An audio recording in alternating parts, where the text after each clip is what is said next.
ఈ ఒక్క వెబ్సైట్ ఆయన వెబ్సైట్ ఒకటి బ్లాక్ చేస్తే ఆయన మళ్ళీ ఇంకోటి మిర్రర్ చేస్తూ దాదాపు 65 మిర్రర్ వెబ్సైట్స్ని ఆయన రన్ చేసేవాడు.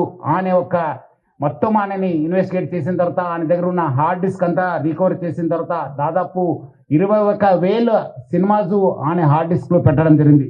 మొత్తము పాత ఫిలిమ్స్ అయిన గాడ్ ఫాదర్ మీ అందరు కూడా తెలుసు, చారిత్రాత్మక ఐతిహాసిక ఫిలిం అయిన గాడ్ ఫాదర్ అంటే 1972లో ప్రొడ్యూస్ అయిన ఆ మూవీ నుంచి మొన్న వచ్చిన ఓజీ మూవీ దాకా కూడా ఆయన దగ్గర ఈ ఒక్క హార్డ్ డిస్క్లో ఉండడము మనము చూశాను. మొత్తము బాలీవుడ్ టాలీవుడ్ అందరు కూడా ఈయన చాలా మూవీస్ ఆయన దగ్గర ఉండి చాలా నష్టం జరుగుతుంది.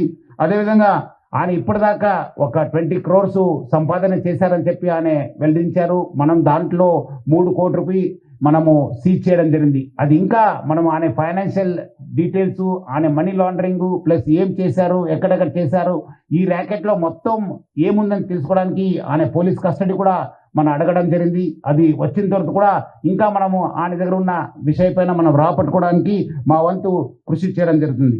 మొత్తం ఈ కేసెస్ పైన కూడా, ఎందుకంటే ఇది ఇంటర్నేషనల్ లింక్స్ ఉంది, ఇంటర్నేషనల్ నుంచి అక్కడ వేరే దగ్గర నుంచి కూడా ఆయన ఆపరేట్ చేయడం జరుగుతుంది. సో ఆయన దగ్గర నుంచి కూడా మనము ఇన్ఫర్మేషన్ రాపట్టుకోవాలి. అందుకు మనము సిబిఐ మళ్ళీ ఎన్ఫోర్స్మెంట్ డైరెక్టర్ అధికారులను కూడా మనము అప్రమత్తం చేయడం జరుగుతుంది. అక్కడ కూడా మనం సేకరించిన ఇన్ఫర్మేషన్ కూడా వాళ్ళకి ఇచ్చేసి వాళ్ళు కూడా ఈ మొత్తం ఈ ఒక్క లింక్స్ ఏమున్నామని తెలుసుకోవడానికి కూడా మా వంతు కృషి చేయడం జరుగుతుంది.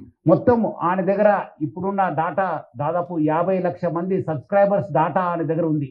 అంటే మీకు తెలుసుంటుంది, డాటా ఈజ్ పవర్ఫుల్. ఈ ఒక్క ఆధునిక యుగంలో మోడర్న్ టెక్నాలజీలో డాటా ఈజ్ పవర్ఫుల్. ఎవరి దగ్గర డాటా ఉంటుంది వాళ్ళు చాలా పవర్ఫుల్ ఉంటారు.